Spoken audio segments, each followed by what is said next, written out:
Hi all, welcome to Math Survival. SSLC maths എക്സാമിന് വേണ്ടി prepare ചെയ്യുന്ന കൂട്ടുകാർക്ക് ഇന്ന് സെക്കൻഡ് ഡിഗ്രി ഇക്വേഷൻസ് എന്നുള്ള ചാപ്റ്ററാണ് ഉൾപ്പെടുത്തിയിരിക്കുന്നത്. സെക്കൻഡ് ഡിഗ്രി ഇക്വേഷൻസിലെ പ്രധാനപ്പെട്ട പോയിൻറ്റ്സും അതുപോലെ പ്രധാനപ്പെട്ട കുറച്ച് ക്വസ്റ്റ്യൻസുമാണ് ഇന്ന് നമ്മൾ ചെയ്യുന്നത്. അപ്പോൾ സെക്കൻഡ് ഡിഗ്രി ഇക്വേഷൻ്റെ സ്റ്റാൻഡേർഡ് ഫോം, അതിൻ്റെ ജനറൽ ആയിട്ടുള്ള common form ax² + bx + c = 0 ആണ്.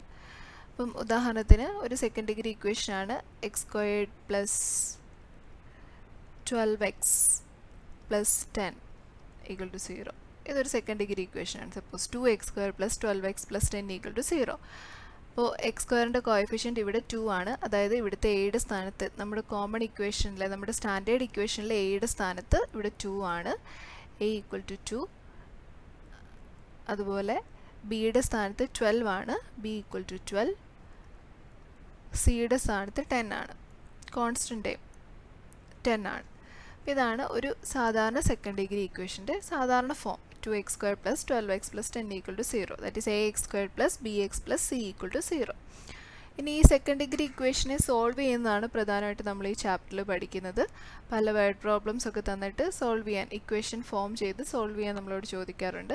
അപ്പോൾ നമ്മൾ സോൾവ് ചെയ്യുന്നത് പ്രധാനമായിട്ട് 2 മെത്തേഡ്സിലാണ്. അതിൽ ആദ്യത്തെ മെത്തേഡ് കംപ്ലീറ്റിംഗ് സ്ക്വയർ മെത്തേഡാണ്, സ്ക്വയർ കംപ്ലീഷൻ മെത്തേഡ്. അപ്പോൾ സ്ക്വയർ കംപ്ലീഷൻ മെത്തേഡിൽ നമ്മൾ ശ്രദ്ധിക്കേണ്ട ചില കാര്യങ്ങളുണ്ട്. ഒന്നാമത്തെ കാര്യം, coefficient of x² should be 1. x²ൻ്റെ കോഎഫിഷ്യൻറ്റ് 1 ആയിരിക്കണം. അതായത് ഇവിടെ നമ്മുടെ ജനറൽ ഇക്വേഷനിൽ എയുടെ സ്ഥാനത്ത് 1 വരണം. x² സിംഗിളായിട്ട് നിൽക്കണം, അതിൻ്റെ കൂടെ കോഎഫിഷ്യൻസ് വേറെ 1 അല്ലാതെ മറ്റൊന്നും ഉണ്ടാകാൻ പാടില്ല. അപ്പോൾ ഉദാഹരണത്തിന് ഈ ഒരു ഇക്വേഷൻ നോക്കുക. ഈ ഇക്വേഷനിൽ x²ൻ്റെ കോഎഫിഷ്യൻറ്റ് എത്രയാണ്? അത് 2 ആണ് അല്ലേ? അപ്പോൾ സ്ക്വയർ കംപ്ലീഷൻ മെത്തേഡിൽ ഈ ഒരു ഫോർമാറ്റിൽ നമുക്ക് ഇത് സോൾവ് ചെയ്യാൻ പറ്റില്ല. അപ്പോൾ സ്ക്വയർ കംപ്ലീഷൻ മെത്തേഡിൽ സോൾവ് ചെയ്യണമെന്നുണ്ടെങ്കിൽ x²ൻ്റെ കോഎഫിഷ്യൻറ്റ് 1 ആക്കണം നമ്മൾ. അപ്പോൾ എന്ത് ചെയ്താൽ മതി? 2 വെച്ച് എല്ലാ ടേമിനെയും ഡിവൈഡ് ചെയ്യുക. അപ്പോൾ x²ൻ്റെ കോഎഫിഷ്യൻറ്റ് മാറി 1 ആകും അല്ലേ? 2 വെച്ച് ഡിവൈഡ് ചെയ്യുക. സോ 2x² / 2 എന്ത് വരും? x². 12x / 2 6x എന്ന് വരും. 10/2 5 വരും. =0 എന്ന് വരും. അപ്പോൾ ഇനി ഈ ഒരു ഇക്വേഷനെ നമുക്ക് സ്ക്വയർ കംപ്ലീഷൻ മെത്തേഡ് ഉപയോഗിച്ച്, കംപ്ലീറ്റിംഗ് സ്ക്വയർ മെത്തേഡ് ഉപയോഗിച്ചിട്ട് സോൾവ് ചെയ്യാൻ സാധിക്കും. നെക്സ്റ്റ് സ്റ്റെപ്പ് നമ്മൾ ശ്രദ്ധിക്കേണ്ടത് remove constant term from LHS. അപ്പോൾ അടുത്തതായിട്ട് കംപ്ലീറ്റിംഗ് സ്ക്വയർ മെത്തേഡ് ഉപയോഗിച്ചാണ് നമ്മൾ ചെയ്യുന്നതെങ്കിൽ അടുത്തതായിട്ട് നമ്മൾ ചെയ്യേണ്ടത് ഈ LHSൽ നിന്ന് കോൺസ്റ്റൻറ്റ് ടേമിനെ റിമൂവ് ചെയ്യണം. ഏതാണ് കോൺസ്റ്റൻറ്റ് ടേം? 5 ആണ് കോൺസ്റ്റൻറ്റ് ടേം അല്ലേ? 5നെ ഇവിടുന്ന് കളയണം. 5നെ കളയണമെങ്കിൽ എന്ത് ചെയ്യണം? രണ്ട് സൈഡിലും 5 സബ്ട്രാക്ട് ചെയ്താൽ മതി. അപ്പോൾ 5 പൊക്കോളും അല്ലേ? അപ്പോൾ എന്ത് വരും? x² + 6x. ലെഫ്റ്റ് സൈഡിൽ നിന്ന് 5 സബ്ട്രാക്ട് ചെയ്ത് കളഞ്ഞു, പിന്നെ ലെഫ്റ്റ് സൈഡിൽ ഒന്നുമില്ല, -5 എന്ന് വരും. 0 -5 -5. അപ്പോൾ അതാണ് സെക്കൻഡ് സ്റ്റെപ്പ്. സെക്കൻഡായിട്ട് നമ്മൾ ശ്രദ്ധിക്കേണ്ട കാര്യം കോൺസ്റ്റൻറ്റ് ടേമിനെ LHSൽ നിന്നും കളയുക. ഇനി അടുത്തായിട്ട് നമ്മൾ ശ്രദ്ധിക്കേണ്ടത് add square of half of the coefficient of x on both side. രണ്ട് സൈഡിലും എക്സിൻ്റെ കോഎഫിഷ്യൻറ്റിൻ്റെ പകുതിയുടെ സ്ക്വയർ ആഡ് ചെയ്യണം. എക്സിൻ്റെ കോഎഫിഷ്യൻറ്റ് ഇവിടെ എത്രയാണ്? 6 ആണ്. 6ൻ്റെ പകുതി എന്ന് വരുമ്പോൾ എന്ത് വരും? 6/2 എന്ന് വരും. അതിൻ്റെ സ്ക്വയർ രണ്ട് സൈഡിലും ആഡ് ചെയ്യണം. 6/2 എത്രയാണ്? 3 ആണ്. 3 സ്ക്വയർ രണ്ട് സൈഡിലും ആഡ് ചെയ്യുക. അപ്പോൾ എന്ത് വരും? x² + 6x + 3 സ്ക്വയർഡ് =-5 + 3 സ്ക്വയർഡ് എന്ന് വരും. അപ്പോൾ നമുക്ക് ഒന്നും കൂടി ഇക്വേഷനെ റീറൈറ്റ് ചെയ്യാം. x² + 6x + 3 സ്ക്വയർ എത്രയാണ്? 9 ആണ്. 9 =-5 + 3 സ്ക്വയർ അഗെയിൻ 9 കിട്ടി. നോക്കിയേ, ഇവിടെ ഈ ലെഫ്റ്റ് സൈഡിൽ 9 എഴുതേണ്ട കാര്യമില്ലായിരുന്നു. നമുക്ക് ഈ ലെഫ്റ്റ് സൈഡിൽ ഇപ്പോൾ കിട്ടിയത് ഒരു പെർഫെക്റ്റ് സ്ക്വയർ ആയിരിക്കും. അപ്പോൾ ഇതിനെ നമുക്ക് ഇങ്ങനെ എഴുതാം: x + 3 the whole square. ഇത് x + 3 the whole square തന്നെയാണോ എന്ന് സംശയം ഉണ്ടെങ്കിൽ നിങ്ങൾ സൈഡിലോട്ട് മാറ്റി x + 3 the whole square ഒന്ന് കണ്ടു നോക്കുക. x + 3 the whole squareനെ നമുക്ക് a + b the whole square വെച്ചിട്ട് എക്സ്പാൻഡ് ചെയ്യുമ്പോൾ എന്ത് വരും? എയുടെ സ്ഥാനത്ത് എക്സും ബിയുടെ സ്ഥാനത്ത് 3ഉം ആണ്. സോ a² + 2ab + b² എന്ന് വരും. അപ്പോൾ എന്ത് വരും? x² + 6x + 9 എന്ന് വരും. നമ്മൾ x² + 6x + 9നെ x + 3 the whole square എന്ന് എഴുതി, which is equal to -5 + 9 4. അപ്പോൾ എപ്പോഴും ഈ എക്സിൻ്റെ കോഎഫിഷ്യൻ്റ് പകുതിയുടെ സ്ക്വയർ രണ്ട് സൈഡിലും ആഡ് ചെയ്ത് കഴിയുമ്പോൾ നമുക്ക് ലെഫ്റ്റ് സൈഡിൽ കിട്ടുന്ന ഒരു പെർഫെക്റ്റ് സ്ക്വയർ ആയിരിക്കും. അതിനൊരു സംശയമില്ല. x+3 ദ ഹോൾ സ്ക്വയർ എന്ന് പറഞ്ഞ് കിട്ടും. ഇനി എന്ത് ചെയ്താൽ മതി? രണ്ട് സൈഡിലും സ്ക്വയർ റൂട്ട് എടുക്കുക. സ്ക്വയർ റൂട്ട് എടുക്കുമ്പോൾ എന്ത് വരും? x+3 ദ ഹോൾ സ്ക്വയറിലെ സ്ക്വയർ റൂട്ട് എടുത്തു കഴിഞ്ഞാൽ x+3 മാത്രമാകും, സ്ക്വയർ പോകും. √4ൻ്റെ ആൻസർ ഒന്നെങ്കിൽ +2 അല്ലെങ്കിൽ -2, +or -2.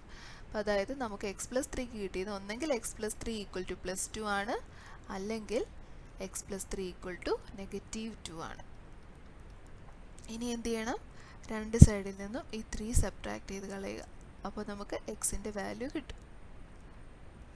എന്ത് വരും? x = 2 - 3. എന്താണ് 2 - 3? 2 - 3 is -1, അല്ലെങ്കിൽ x = 3 - 3 0 ആയിപ്പോയി. x = -2 -3, that is -5. രണ്ട് നമ്പേഴ്സിന് സെയിം സൈൻ ആണെങ്കിൽ അവ ആഡ് ചെയ്തിട്ട് സെയിം സൈൻ കൊടുക്കുക. ഡിഫറെൻറ്റ് സൈൻ ആണെങ്കിൽ വലുതിൽ നിന്ന് ചെറുത് കുറയ്ക്കുക, വലുതിൻ്റെ സൈൻ ഇടുക. അപ്പോൾ x = -1 അല്ലെങ്കിൽ x = -5 ആയിരിക്കും ഈ സെക്കൻഡ് ഡിഗ്രി ഇക്വേഷൻ്റെ ആൻസർ. അപ്പോൾ സെക്കൻഡ് ഡിഗ്രി ഇക്വേഷൻ എപ്പോഴും രണ്ട് സൊല്യൂഷൻസ് ആണുള്ളത്. ലീനിയർ ഇക്വേഷന് ഒരു സൊല്യൂഷൻ, സെക്കൻഡ് ഡിഗ്രി ഇക്വേഷന് രണ്ട് സൊല്യൂഷൻ, ക്യൂബിക് ഇക്വേഷന് 3 സൊല്യൂഷൻസ്, അങ്ങനെയാണ് പോകുന്നത്. ചിലപ്പോൾ ഈ സൊല്യൂഷൻ ഈക്വൽ ആവാം, അതൊക്കെ ആ ഇക്വേഷൻ്റെ സ്വഭാവത്തെ അനുസരിച്ചാണ് ഇരിക്കുന്നത്. അപ്പോൾ അത് നമ്മൾ അടുത്ത മെത്തേഡിലാണ് പഠിക്കുന്നത്. അപ്പോൾ കംപ്ലീറ്റിംഗ് സ്ക്വയർ മെത്തേഡിൽ നമ്മൾ ശ്രദ്ധിക്കേണ്ട 3 കാര്യങ്ങൾ: ഒന്ന്, x² കോഎഫിഷ്യൻറ്റ് 1 ആയിരിക്കണം, 1 അല്ലെങ്കിൽ നമ്മൾ 1 ആക്കണം. അടുത്തത്, കോൺസ്റ്റൻറ്റ് ടൈം LHSൽ നിന്ന് കളയണം. ലാസ്റ്റായിട്ട് എക്സിൻ്റെ കോഎഫിഷ്യൻറ്റിൻ്റെ പകുതിയുടെ സ്ക്വയർ എടുത്തിട്ട് രണ്ട് സൈഡിലും ആഡ് ചെയ്യണം. അപ്പോൾ ഈ രീതിയിൽ കംപ്ലീറ്റിംഗ് സ്ക്വയർ മെത്തേഡിലെ ഏത് പ്രോബ്ലം നമുക്ക് ചെയ്യാൻ സാധിക്കും. അടുത്ത മെത്തേഡ് ഡിസ്ക്രിമിനൻറ്റ് മെത്തേഡാണ്. ഡിസ്ക്രിമിനൻറ്റ് മെത്തേഡിൽ നമ്മൾ എങ്ങനെയാണ് സോൾവ് ചെയ്യുന്നതെന്നാണ് നോക്കുന്നത്, സെക്കൻഡ് ഡിഗ്രി ഇക്വേഷൻ സോൾവ് ചെയ്യുന്നത്. ഡിസ്ക്രിമിനൻറ്റ് മെത്തേഡ് പറയുന്നത് x = -b + or - √b² - 4ac/2a ആണ്. അപ്പം ബി എന്ന് പറയുന്നത് എക്സിൻ്റെ കോഎഫിഷ്യൻ്റ് ആണ്, x² coefficient, c constant time. So ഇതാണ് നമ്മുടെ ഇക്വേഷൻ. ഈ ഇക്വേഷൻ ഉപയോഗിച്ചാണ് നമ്മൾ സോൾവ് ചെയ്യുന്നത്. അപ്പം ഈ b² - 4ac ആണ് നമ്മൾ ഡിസ്ക്രിമിനൻറ്റ് എന്ന് വിളിക്കുന്നത്. b² - 4ac ആണ് ഡിസ്ക്രിമിനൻറ്റ് എന്ന് വിളിക്കുന്നത്. അപ്പോൾ അതിൻ്റെ കാരണം ഈ b² - 4ac ആണ് ഇക്വേഷൻ്റെ റൂട്ട്സ് തീരുമാനിക്കുന്നത്. b² - 4ac <0 ആണെങ്കിൽ അതിനർത്ഥം ആ ഇക്വേഷന് സൊല്യൂഷൻ ഇല്ല എന്നാണ്. b² - 4ac വാല്യൂ ഒരു നെഗറ്റീവ് ആണെങ്കിൽ അതിനർത്ഥം ആ ഇക്വേഷന് ഒരു സൊല്യൂഷൻ ഇല്ല. b² - 4ac = 0 ആണെങ്കിൽ അതിനൊരു സൊല്യൂഷൻ ഉണ്ടെന്നാണ് അർത്ഥം. ഇനി b² - 4ac > 0 ആണെങ്കിൽ 2 സൊല്യൂഷൻസ് ഉണ്ടായിരിക്കും, രണ്ട് സൊല്യൂഷൻസ് ഉണ്ടായിരിക്കും. അപ്പോൾ ചിലപ്പോൾ നമ്മൾ ക്വസ്റ്റ്യനിലൊക്കെ ചോദിക്കാറുണ്ട്, this equation has only one solution, then find the solution എന്നൊക്കെ പറഞ്ഞ് വരാറുണ്ട്. അപ്പോൾ നമ്മൾ b² - 4ac 0ക്ക് ഇക്വേറ്റ് ചെയ്താൽ മതി. അപ്പോൾ b² - 4ac എങ്ങനെ കണ്ടുപിടിക്കാം? ഇക്വേഷനിൽ നിന്ന് x² കോഎഫിഷ്യൻ്റ് ആണ് a, എക്സിൻ്റെ കോഎഫിഷ്യൻ്റ് ആണ് b, കോൺസ്റ്റൻറ്റ് ടൈം ആണ് c. നമുക്കൊരു ഉദാഹരണം നോക്കാം. x² + 6x + 5 = 0. ഇതാണ് നമ്മുടെ ഇക്വേഷൻ. ആ ഇക്വേഷൻ്റെ റൂട്ട് കണ്ടുപിടിക്കണം. നമ്മൾ നേരത്തെ ഇത് കണ്ടുപിടിച്ചായിരുന്നു, കംപ്ലീറ്റിംഗ് സ്ക്വയർ മെത്തേഡ് ഉപയോഗിച്ച് നമ്മൾ കണ്ടുപിടിച്ചായിരുന്നു. നമുക്കിനിയിപ്പോൾ ഈ മെത്തേഡ് ഡിസ്ക്രിമിനൻറ്റ് മെത്തേഡ് ഉപയോഗിച്ച് ഒന്ന് കണ്ടുപിടിച്ച് നോക്കാം. സോ ഡിസ്ക്രിമിനൻറ്റ് മെത്തേഡിൽ നമ്മൾ എഴുതി x = -b + or - √b² - 4ac / 2a. ഇതാണ് എക്സ് കണ്ടുപിടിക്കാനുള്ള ഇക്വേഷൻ. അതിനകത്ത് a എത്രയാണ്? x² കോഎഫിഷ്യൻ്റ് ആയ a. അപ്പോൾ ഇവിടെ ഒന്നും കോഎഫിഷ്യൻ്റ് ഇട്ടിട്ടില്ല, അതിനർത്ഥം എയുടെ വാല്യൂ 1 ആണെന്നാണ്. അപ്പോൾ 1 കൊടുത്തു. ഇനി എക്സിൻ്റെ കോഎഫിഷ്യൻ്റ് ആണ് b. അപ്പോൾ എക്സിൻ്റെ കോഎഫിഷ്യൻ്റ് ഇവിടെ കിടക്കുന്നത് 6 ആണ്. സോ b = 6, അതുപോലെ c = 5 കോൺസ്റ്റൻറ്റ്. നമ്മൾ ഇക്വേഷനിൽ സബ്സ്റ്റിറ്റ്യൂട്ട് ചെയ്ത് കൊടുത്തു. -6 + or - √6² - 4ab, 4 × 1 × 5 / 2 × 1. So which is equal to -6 + or - 6² 36 ആണ്. 4 × 1 × 5 20 / 2 എന്ന് കിട്ടി. 36 നിന്ന് 20 കുറച്ചപ്പോൾ അത് 16 ആയി. 16ൻ്റെ റൂട്ട് 4. അപ്പോൾ നമുക്ക് ഇത്രയും കിട്ടി. -6 + or - 4 / 2. അപ്പം +or - 4 എന്നാണ് കൊടുത്തിരിക്കുന്നത് അല്ലേ. അപ്പോൾ രണ്ട് സൊല്യൂഷൻസ് ഉണ്ട്. ഒന്ന് -6 + 4/2 അല്ലെങ്കിൽ -6 - 4/2. -6 + 4/2 ആണെങ്കിൽ എന്ത് വരും? -6 + 4 എന്താ? വലുതിന് ചെറുത് കുറയ്ക്കുക, വലുതിൻ്റെ സൈൻ കുറയ്ക്കുക. 6 ൽ 4 പോയാൽ 2, വലുതിൻ്റെ സൈൻ നെഗറ്റീവ്. സോ -2/2 എന്ന് വന്നു, ദാറ്റ് ഈസ് -1. ഇനി -6 -4 രണ്ടിനും ഒരേ സൈനാണ്. അപ്പോൾ എന്ത് ചെയ്യുക? നമ്പേഴ്സ് തമ്മിൽ ആഡ് ചെയ്യുക, നെഗറ്റീവ് സൈൻ കൊടുക്കുക. So it is -10/2. -2/2, -1, -10/2, -5. അപ്പോൾ നമ്മൾ കംപ്ലീറ്റിംഗ് സ്ക്വയർ മെത്തേഡിൽ ചെയ്ത അതേ ആൻസർ തന്നെയാണ് നമുക്കിവിടെ കിട്ടിയിരിക്കുന്നത്. അപ്പോൾ ഇതിൽ ഏത് മെത്തേഡ് വേണമെങ്കിലും ഉപയോഗിക്കാം. എന്നാൽ ഈ മെത്തേഡിനുള്ള ഒരു അഡ്വാൻറ്റേജ്, ഇതിന് എക്സ് സ്ക്വയറിൻ്റെ കോഎഫിഷ്യൻറ്റ് 1 ആയിരിക്കണം നിർബന്ധമൊന്നുമില്ല, ഏതാണെങ്കിലും നമുക്ക് സബ്സ്റ്റിറ്റ്യൂട്ട് ചെയ്ത് കൊടുക്കാം. കംപ്ലീറ്റിംഗ് സ്ക്വയർ മെത്തേഡിൽ അങ്ങനെ ഒരു നിബന്ധനയുണ്ട്, എക്സ് സ്ക്വയറിൻ്റെ കോഎഫിഷ്യൻറ്റ് 1 ആയിരിക്കണം എന്നുള്ള ഒരു നിബന്ധനയുണ്ട്. മാത്രമല്ല കംപ്ലീറ്റിംഗ് സ്ക്വയർ മെത്തേഡിൽ നമുക്ക് ഈ ഫ്രാക്ഷൻസ് ഒക്കെ വരുമ്പോൾ ബുദ്ധിമുട്ടാണ് ചെയ്യാം. അപ്പോൾ ഇവിടെ അങ്ങനെയൊന്നുമില്ല, നമുക്ക് ഏത് നമ്പേഴ്സ് ഉണ്ടെങ്കിലും നമുക്കിത് കംപ്ലീറ്റ് ചെയ്യാൻ പറ്റും. അപ്പം ഡിസ്ക്രിമിനൻറ്റ് മെത്തേഡാണ് എല്ലാ പ്രോബ്ലത്തിനും, അതായത് എല്ലാ ക്വസ്റ്റിനും ഒരേപോലെ ഉപയോഗിക്കാൻ പറ്റിയത് ഡിസ്ക്രിമിനൻറ്റ് മെത്തേഡാണ്. അപ്പോൾ ഈ രീതിയിലും നമുക്ക് സെക്കൻഡ് ഡിഗ്രി ഇക്വേഷൻസ് സോൾവ് ചെയ്യാം. ഇനി നമുക്ക് ഇതുമായിട്ട് ബന്ധപ്പെട്ട കുറച്ച് പ്രോബ്ലംസ് നോക്കാം. ഇമ്പോർട്ടൻ്റ് ആയിട്ടുള്ള ചോദിക്കാൻ സാധ്യതയുള്ള കുറച്ച് പ്രോബ്ലംസ് നോക്കാം.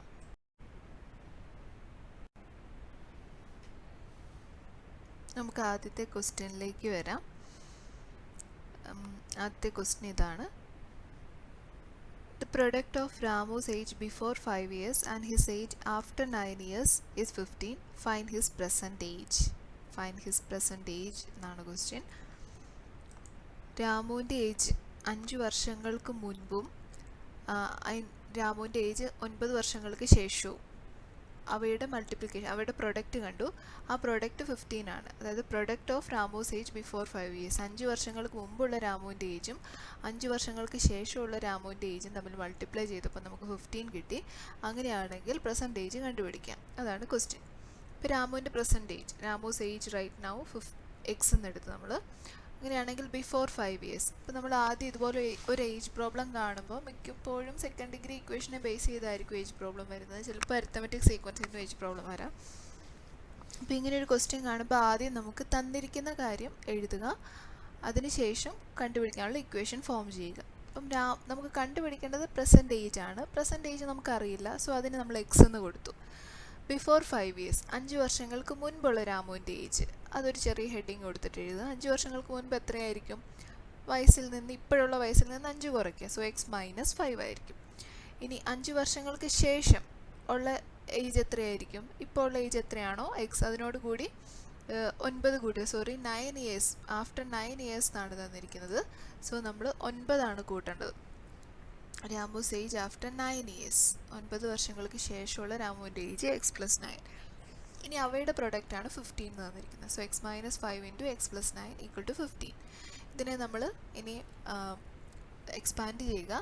x × x, x², x × 9, 9x, -5 × x, -5x, -5 × 9, -45. അതാണ് അപ്പുറത്ത് എഴുതിയിരിക്കുന്നത്. x² + 9x - 5x - 45 = 15. and which is equal to x² + 4x - 45. ഈ 15 ഇപ്പുറത്തോട്ട് വരുമ്പോൾ -15 = 0. അങ്ങനെ നമ്മുടെ ഇക്വേഷൻ x² + 4x - 60 = 0 എന്ന് കിട്ടി. അപ്പം നമ്മുടെ എ ഇവിടെ 1 ആണ്, ബി 4 ആണ്, സി -60 ആണ്. സി -60 സിയുടെ വാല്യൂ. സോ ഇനി നമ്മൾ കണ്ടുപിടിക്കാൻ പോവാണ്. എക്സിന് നമ്മുടെ ഇക്വേഷൻ ഏതാണ്? -b ± √(b² - 4ac) എന്നുള്ള ഇക്വേഷനിൽ നമ്മൾ സബ്സ്റ്റിറ്റ്യൂട്ട് ചെയ്ത് കൊടുക്കുകയാണ്. അപ്പോൾ എയുടെ സ്ഥാനത്ത് 1 കൊടുക്കുക, ബിയുടെ സ്ഥാനത്ത് 4 കൊടുക്കുക, സിയുടെ സ്ഥാനത്ത് -60 കൊടുക്കുക. അപ്പോൾ അത് മറന്നു പോകരുത്, നമ്മൾ സൈനോട് കൂടി വേണം എയ്ക്കും ബിക്കും സിക്കും സബ്സ്റ്റിറ്റ്യൂട്ട് ചെയ്ത് കൊടുക്കാൻ. -60 കൊടുക്കുക. അപ്പോൾ ഈ രീതിയിൽ കൊടുക്കുമ്പോൾ എന്ത് വരും? ഈ നെഗറ്റീവും 60യുടെ നെഗറ്റീവും മൈനസ് സൈനും കൂടെ ചേർന്ന് പ്ലസ് ആകും, +240 ആകും. അപ്പോൾ ഇവ തമ്മിൽ ആഡ് ചെയ്യുമ്പോൾ 256 വരും, അതിൻ്റെ റൂട്ട് 16 വരും. ബാക്കി -4ഉം 2ഉം ഒക്കെ അവിടെ തന്നെയുണ്ട്. ഇനി -4 + 16/2 ഓർ -4 - 16/2 എന്ത് വരും? 12/2 or -20/2. Answer is 6 or -10. Page ഒരിക്കലും നെഗറ്റീവ് ആവത്തില്ല അല്ലേ, അപ്പോൾ നമ്മൾ പോസിറ്റീവ് വാല്യൂ മാത്രമേ നമ്മളിവിടെ എടുക്കുന്നുള്ളൂ. So present age of Ramu = 6. അപ്പോൾ ഇങ്ങനെ ഒരു ക്വസ്റ്റ്യൻ കാണുമ്പോൾ ആദ്യം നമ്മൾ തന്നിരിക്കുന്ന കാര്യങ്ങളെല്ലാം ഒരു സ്റ്റേറ്റ്മെൻറ്റ്സ് ആയിട്ട് എഴുതുക, അതിനുശേഷം അവയൊക്കെ ഇക്വേഷനിൽ സബ്സ്റ്റിറ്റ്യൂട്ട് ചെയ്ത് കൊടുക്കുക. അതാണ് നമ്മൾ സാധാരണ ചെയ്യുന്നത്. അതിനുശേഷം ഇക്വേഷൻ സോൾവ് ചെയ്യുക. നിങ്ങൾ ഈ പ്രോബ്ലം ചെയ്യുമ്പോൾ പ്രോബ്ലം എഴുതിയെടുക്കുക, ആൻസർ ചെയ്യുക. ആൻസർ കറക്റ്റാണോ കിട്ടുന്നതെന്ന് ഇവിടെ ചെക്ക് ചെയ്യുക. ആൻസർ കറക്റ്റായിട്ടല്ല കിട്ടുന്നതെങ്കിൽ എവിടെയാണ് തെറ്റിപ്പോയതെന്ന് നോക്കുക. അപ്പോൾ ആ രീതിയിൽ നമുക്ക് പഠിക്കാൻ സാധിക്കും. അടുത്ത ക്വസ്റ്റ്യൻ ഇതാണ്. When the sides of a square are increased by 4, area become 256. What are the sides of first square? അപ്പം ഫസ്റ്റ് നമുക്കൊരു സ്ക്വയർ ഉണ്ടായിരുന്നു, അതിൻ്റെ സൈഡ് 4 യൂണിറ്റ് വീതം ഇൻക്രീസ് ചെയ്തു. അപ്പോൾ ഏരിയ 256 ആയി. ആ സ്ക്വയറിൻ്റെ ഏരിയ 256 ആയി. അങ്ങനെയാണെങ്കിൽ ആദ്യത്തെ സ്ക്വയറിൻ്റെ സൈഡ്സ് കാണാനാണ്. അപ്പോൾ ആദ്യത്തെ സ്ക്വയറിൻ്റെ സൈഡ് എക്സ് എന്ന് എടുക്കാം. ഫസ്റ്റ് സ്ക്വയറിൻ്റെ സൈഡ് എക്സ് എന്ന് നമുക്ക് എടുക്കാം. ഇനി side of the nu square എത്ര കൂടി? 4 കൂടിയത് അല്ലേ? അപ്പോൾ x+4 ആകും. അപ്പോൾ അതിൻ്റെ ഏരിയ, സ്ക്വയറിൻ്റെ ഏരിയ കാണാനുള്ള formula side into side, that is ഇപ്പോഴത്തെ സൈഡ് x+4 ആണ്. അപ്പോൾ ഏരിയ എന്താകും? x+4 the whole square, x+4 into x+4, that is x+4 the whole square which is equal to 256. അങ്ങനെയാണെങ്കിൽ നമുക്ക് രണ്ട് സൈഡിൽ റൂട്ട് എടുക്കാം. അപ്പോൾ x+4 ഈക്വൽ ടു √256 എന്ന് വരും. അപ്പോൾ ഇത് നമുക്ക് ഒറ്റയടിക്ക് തന്നെ സ്ക്വയർ ആയിട്ട് കിട്ടി. അതുകൊണ്ടാണ് നമുക്കിവിടെ വേറെ പ്രത്യേക മെത്തേഡ്സ് ഒന്നും ഉപയോഗിക്കാതെ തന്നെ x+4 റൂട്ട് എടുക്കാൻ പറ്റിയത്. So x+4 equal to √256. √256ൻ്റെ വാല്യൂ 16 അല്ലെങ്കിൽ -16. അപ്പോൾ +16 ആണെങ്കിൽ എന്ത് വരും? x ഈക്വൽ ടു 16 - 4 12 എന്ന് വരും. -16 ആണെങ്കിൽ -16 - 4 -20 എന്ന് വരും.